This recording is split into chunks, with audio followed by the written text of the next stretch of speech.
বন্ধুরা, লাশ পড়ছে, লাশ আরো পড়বে, কিন্তু আমাদের দাবি না মানা পর্যন্ত আমরা এখান থেকে যাব না। কি আর যাবো না, গুলি চলতেছে, আমরা সবাই যাবো, একজনও থাকবো না।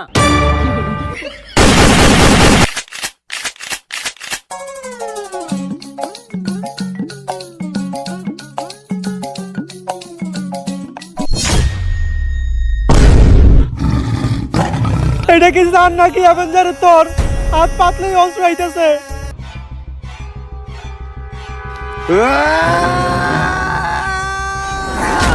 না, কি হয়েছে দোস্ত? একটা স্যার যে আমগো সব ছাত্রগুলোরে মেরে লইছে। এর লেগে আমি তোরে কইছি ডেট এক্সপায়ার মাল খাইস না। টিয়ার অভাবে ভিড়ির ভিতরে ধন্যবাদ বইরা খাস।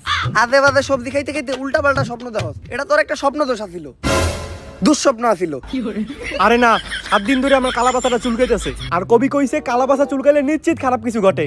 এটা কোন কবি কইছে? কবি তো আমি নিজেই। আরে বেটা, জেনে চুলকাইতে ফোনে মলম লাগা। দুনিয়াতে এমন কোন সারি পয়দা হয় নাই যে আমাকে ক্লাস 10 এর স্টুডেন্ট গায়ে হাত তুলবো। অলরেডি আমরা 117 জন রে স্কুল থেকে